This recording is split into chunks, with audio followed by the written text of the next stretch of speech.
This is the Milo Beasley Show. This is the Milo Beasley Show. There's only one thing you need to know. This is the Milo Beasley Show. And now, here's your host, Milo Beasley. Wow. And welcome to the Milo Beasley Show. Doot. We're hanging out in Louisville at SuperCon. That's My right. guest this week, Steve Whitmire. How are you doing, man? I'm great. I'm glad to get to talk to you. Yeah, I'm I'm glad to finally get a chance to talk to you. Sure. And you had an unveiling last night. I kind of did. Can I? I'll be right. Yeah. I'll just show this.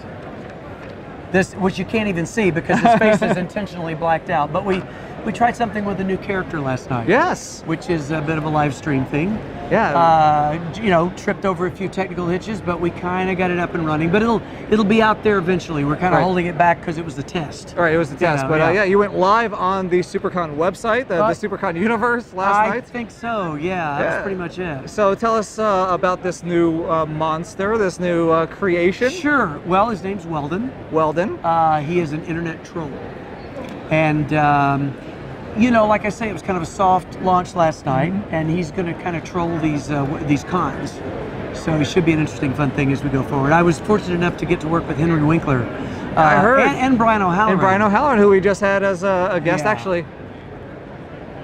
Yes, Brian O'Halloran is next week. Okay. Or, no, I don't know. I'm so out of order. He's in your universe. He's in there. He's in there. Inside your camera right now. Yeah, yes, we chatted with Brian. He's a great guy. Yeah. And of course, you got to meet with Henry Winkler, who is fantastic. Well, I was really fortunate to work with Henry back years ago, and when he was producing Hollywood Squares with Whoopi Goldberg and Tom Bergeron and those guys, and we've kind of stayed in contact a little bit, and he was good enough to volunteer to be the main guest on the show last night. So that was great. That's fantastic. Yeah. Hollywood. That's a game show that they should bring back, right? It's been back. That was the bring back, and now maybe they'll come back again. Maybe everything old is new again. That's is what right. They say. That's right. I want to talk about something that maybe you don't get a chance to talk about a lot because most of the things you're talking about puppets on hands. Yes. I want to talk about actual live animals. Sure. You've worked with live animals, not like worked like on film, but like animal sanctuaries and big cat rescue type. Thank you for bringing that up. One of my dear friends is Tippi Hedren. Okay. Now, if you don't know who Tippi is, she's an actress from the golden years of Hollywood. She was an Alfred Hitchcock protege. She was in a film called The Birds. Oh, The Birds, which great everyone movie, knows. movie, yes. And other films called Marnie and many other things. Tippi's a wonderful person, and I've known her since the early 90s. She has a place called the Shambhala Preserve, which is a sanctuary mostly for big cats. Tigers, lions, all the big cats, who are animals that might have otherwise been euthanized and destroyed. Oh, okay. Animals that have been rejected by zoos and wildlife parks, places like that. But Tippi's terrific, and she's done so much for these animals over the years. And I'm on her board, my wife and I, and I've done some fundraising things with her, and we're good friends. That's awesome. Yeah. Do you get a chance to have you ever be able to pet the lion's mane, or do you not really are able to touch them because it's not a good idea. It's funny people's conception of that. You think that these big cuddly animals, but they are not a domesticated animal. No, they're wild. They never lose. And, you think, oh well, they're animal trainers. Yeah, kind of. But the fact is that at any point a lion can turn, and they do, and that's when you hear about those people getting hurt. Right, what were the two the guys in Vegas? Siegfried and Roy. Siegfried and Roy. Yeah. That's exactly what happened. And those happened. were some of the most well taken care of, most loved animals in the world. But sometime it happens. So you're still doing fundraisers from time to time? Whenever I can work for Tippi. I've shot some videos for them and things like that for fundraising purposes, and I love the guys out there. The closest I've ever been able to be to these animals, but in terms of actually putting your hands on them, that's something that's best not done.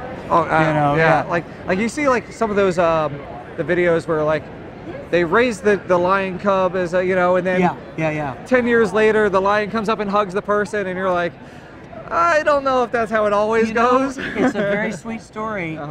That's typically not what happens. Right. It's not usually hugging. It's not a good idea. Another thing that I wanted to talk about is I read that when you were young, Yes. you actually wrote a letter to Jim Henson. I did. Talking about your love for puppetry and your desire for a career. I was an incredible fan of the Muppets from the time I was 10 years old. And I wrote this letter to Jim when I was 10. It was the year Sesame Street came on in 1968.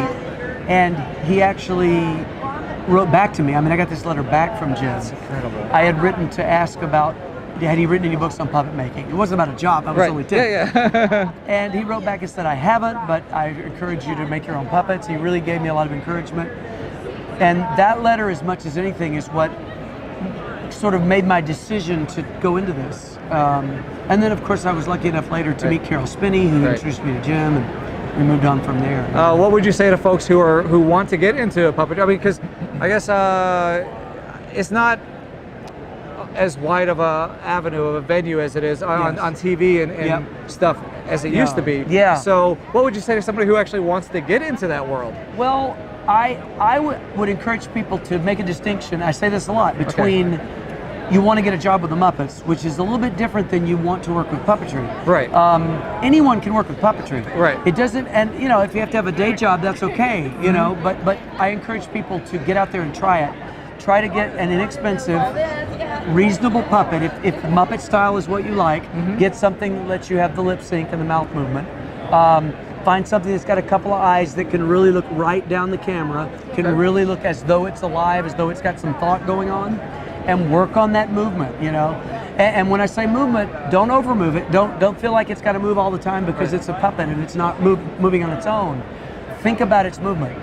You and I are standing here, we're nodding, we're talking, but we're not moving a lot as people. And the more you mimic what people actually do, or animals or whatever, the more believable that's going to be as a living thing.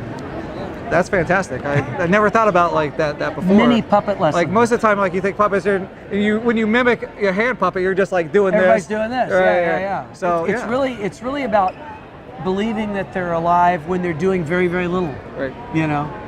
A thing we like to do on the Milo Beasley Show is called the top 5, and I'm not going to put you on the spot and ask you your 5 favorite puppets because that would be awful mean to the rest of them. Yeah. But 5 favorite Muppets or other characters who were your favorites to be on screen with, where you were able to look at. Yes. Well. So I'm doing one character. I'm talking about others. Yes. So if you are, so let's say Kermit was on screen with another Muppet. Sure. Who, like, when you were like, oh my God, like this scene is going to be great because I love the way this puppet. Yes. Sure. Well, Fozzie, of course, Fozzie Bear. Because when Frank was doing Fozzie, it was excellent to be working alongside Frank. Frank Oz is such a great person. Oh my God, his everything that he does. And even moving into Eric Jacobson, who now does it, there's a chemistry between the characters that I think is like not exactly a part of the people. You know who your character is when you're playing along somebody who knows who their character is. Probably any of Dave Gold's characters. Okay. I'm gonna mount up a few here. Bunsen Honeydew. Bunsen. Oh yes. Gonzo. When he was doing Waldorf alongside Statler. Anytime I got to. And I'm gonna finish my list actually. Okay. Because the other was Boober Fraggle, alongside Wimbley Fraggle on Fraggle Rock. I love Fraggle Rock growing up. Oh my gosh. Dave and I were always like a bit of a duo doing character pairs. And whenever I got to work with Dave, we're very different people, but we were able to balance each other and have great interplay between us. That is amazing. Yeah. So very much so. I just can imagine like being there next to Fozzie, thinking, this is I mean you're Steve, but this is Fozzie, right? Oh, no, it's true.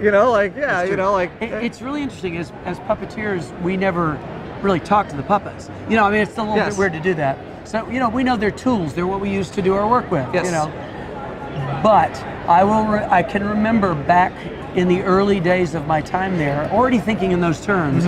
I remember one time walking into a studio and Frank just standing there with Miss Piggy. Miss Piggy, just for whatever reason, said, "Oh, hello, Stephen." It affected me in a way that you can't imagine. Right. And I've already been doing this for years. It was just that Miss Piggy spoke to me. Yeah. Suddenly she was not Frank anymore. It was very interesting.